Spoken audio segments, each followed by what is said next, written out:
Yung bapak nila tindak, tama tersebut.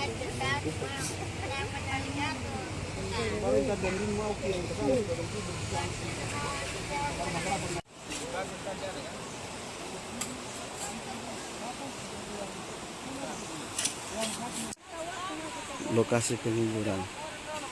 Wah.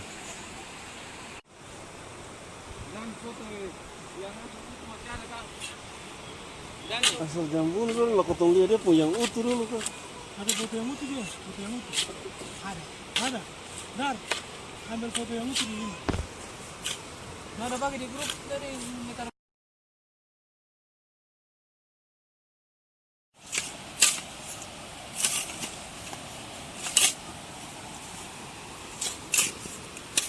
Di jambatan sana ada. Nanti malam-malam datang sih.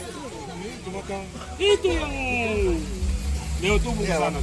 ada malam-malam ada. Ada. Ya, jadi kota berharap dari Bapak dan juga karena buaya ini merupakan satwa dilindungi oleh undang-undang. Iya. Jadi kalau misalnya kalau Bapak ketemu lagi, tolong itu dia pelindung aja sama kami biar kita nanti aman tenang ya. Setelah mendengar informasi dari masyarakat bahwa ada buaya yang berkeliaran di sekitar pantai Palima Namlea, desa Ubung. Makanya kami langsung meninjau lokasi tersebut. Namun setelah kami sampai pada lokasi tersebut, buaya tersebut sudah dibunuh oleh masyarakat. Dan kami sudah menginformasikan kepada masyarakat, apabila ada lagi temuan buaya yang sama, tolong diamankan, tidak boleh dibunuh, tetapi diserahkan kepada kami untuk kami menangani secara sesuai dengan prosedur. Mengingat bahwa buaya ini merupakan buaya muara atau proboscis atriumus yang dilindungi oleh undang-undang.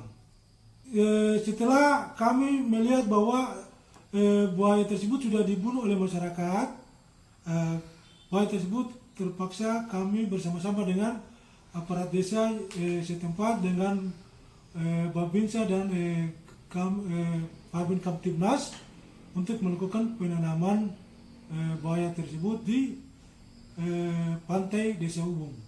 Buaya masih berkeliaran, maka kami sudah menginformasikan supaya apabila ada temuan tapi jangan dibunuh, tetapi diserahkan kepada kami untuk kami menanganinya.